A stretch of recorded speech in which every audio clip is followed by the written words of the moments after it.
All right, fifth time. Hey, what is up, everybody? This is Stevie Breach coming to you here today. We're making this video talking a little bit about sports news and mixing in with the WWE and professional wrestling and Wrestlemania news right up around the corner.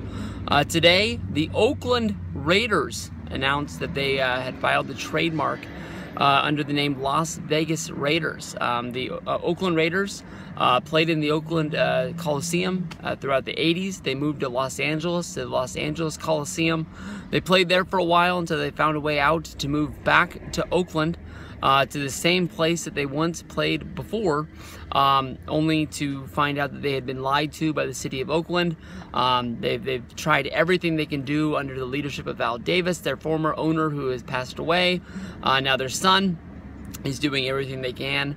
They're trying to get a deal maybe to move to a few different cities. Last year was headlined by San Antonio, but it looks like Las Vegas is finally making a play. I believe they added a hockey team this year. We've talked about having a sports team in Las Vegas for a long time. I mean, it's a major city here.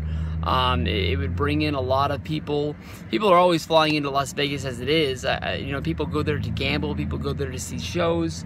I mean, if you bring a football team there, maybe people will go to football games on Sundays or on Mondays. Maybe even on a Thursday if they're there in town and their favorite team is there. I mean, Vegas is already a destination city as it is. But, you know, if you're a 49er fan and the 49ers are going to be playing a game there on Sunday, you can get a ticket. You can go, you know, hit the slots for a little while. You can go throw at the roulette table. You can go do what you got to do.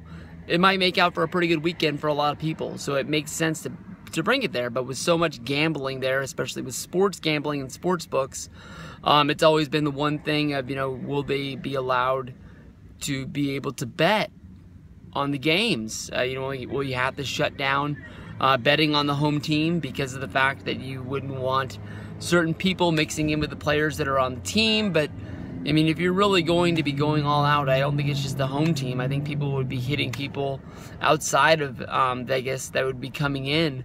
And, you know, everybody's heard about things like in college basketball with point shaving and things like that. Anything can really happen. Or, you know, people like with the Pete Rose scandal where Pete Rose got in trouble for betting on his team. But, you know, when you don't bet on your team, it brings speculation of maybe did Pete want to lose those games? Or did Pete just not think that his team had a chance to win those days? And that's where the lines get blurred. I mean, if Pete would have bet on the Reds to win 162 games and go out there and try and win all of them, maybe he wouldn't be in as much trouble as he was. But when you bet on him to win on Monday and you don't bet him to win on Tuesday, that's a little fishy. And then that's where you get yourself into trouble. But with this news, Las Vegas would be building a new football stadium off of the Strip. It looks really, really nice in the pictures that they put up on Twitter and on the Raiders, you know, media sites and things like that. You know, it's not the first time. The Sacramento Kings that play here, one time they were rumored to be moving to Las Vegas when they were under the ownerships of the Maloof brothers who owned the Palms Casino. Maybe they don't own the Palms anymore. I don't know. Since they packed up and left Sacramento a couple of years ago, I don't hear about them as much as they used to. They used to have their own Carl's Jr. commercial. But this has already got people talking about Las Vegas being a possible WrestleMania site. I will tell you that honestly, from all the trips that I've been on, one of the most fun trips that I've ever been on was the WrestleMania 27 trip. Me, Miguel, Ravi, Luke, Billy Paz. We were all so young, we were all so dumb, we had never really done this before. Miguel had done Mania trips. I had been to WrestleMania 26, but we'd never really done a trip like this where we were going to be there for an extensive amount of time and, you know, be, you know, doing everything. Ring of Honor, Access, you know, WrestleMania, Monday Night Raw, the Hall of Fame. We did everything, excluding Wrestle Reunion at that time, because I don't think we really knew what it was. And, we did a lot of Access. And it was one of the funnest trips until WrestleMania 30. WrestleMania 30 was held in New Orleans. It had a different kind of feel, man. That town was fucking awesome. And we only went to Bourbon Street on the last night, well, Sunday night. We went there and partied as our WrestleMania closing party. Daniel Bryan won the title. Undertaker, was dead. He lost the streak. I will tell you that walking out of the Superdome that night and walking to the hotel felt like we were walking in a funeral procession. It felt like everybody thought that Undertaker had really died. Nobody knew what the hell to think of it. We'd had one of the greatest moments in WrestleMania history with Daniel Bryan beating Triple H and then coming back in the main event and then basically beating all three members of Evolution. It was only Batista and Randy Orton in the match, but Stephanie as well as Triple H were there ringside, interfering in the match, trying to make sure that Daniel Bryan didn't win. And he was able to do it. And I think he made Batista tap, and that's how he ended up winning it. And that was one of the best moments of all time, one of the best WrestleManias of all time, honestly, in my opinion. That was one hell of a show. And that town was great. I mean, we had to play Oregon Trail.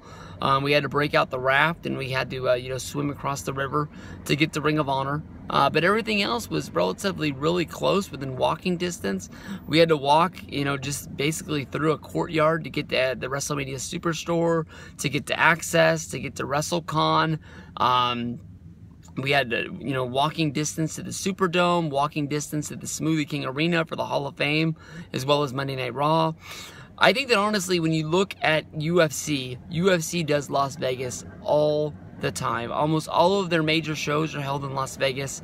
They have a fight week, I think it's called Fight Week, where they basically hold, they hold a few, big UFC shows. They've got, autograph signings and basically what Access is to WWE. And, they bring a lot of people into the city, and they make a lot of money. I mean, definitely Triple H is trying to get WWE connected into these sort of things that, does well for UFC. With, what one guy does, the other guy does as well.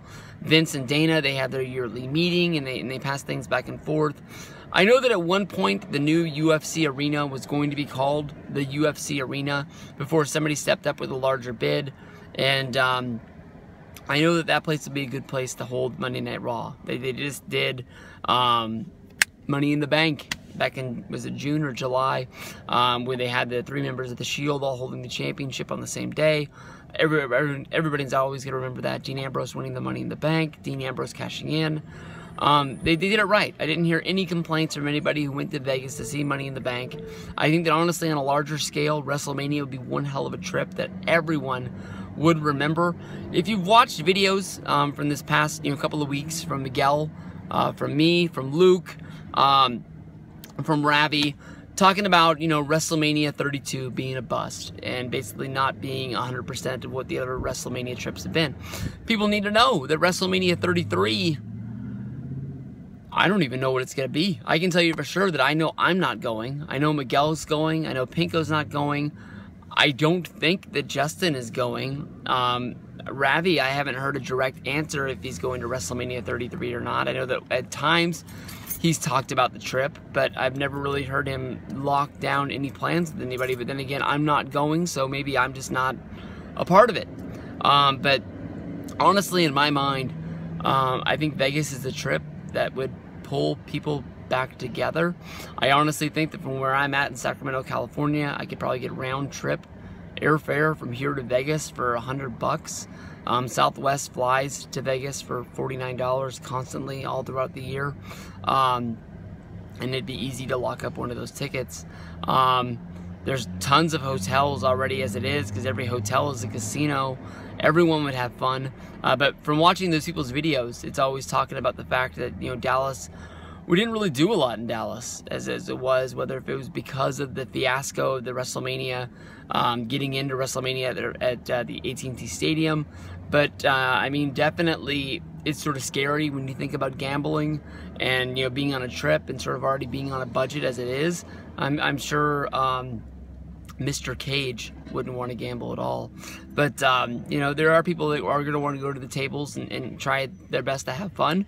There'll be stories of people coming out and people, basically winning their WrestleMania trip in one night of slots, or, on the roulette wheel, or, basically, Craps. I don't know how to play craps at all. I don't even understand craps. All I know is people throw dice and they yell and they make money, and it doesn't seem like anybody ever loses. I'm sure if I ever went up to the table, I'd find a way to lose. So honestly, in my opinion, I think Vegas for a WrestleMania site gets my 2 thumbs up. Hopefully the Raiders can find a way to put that stadium in there, and WrestleMania can take advantage and move on in.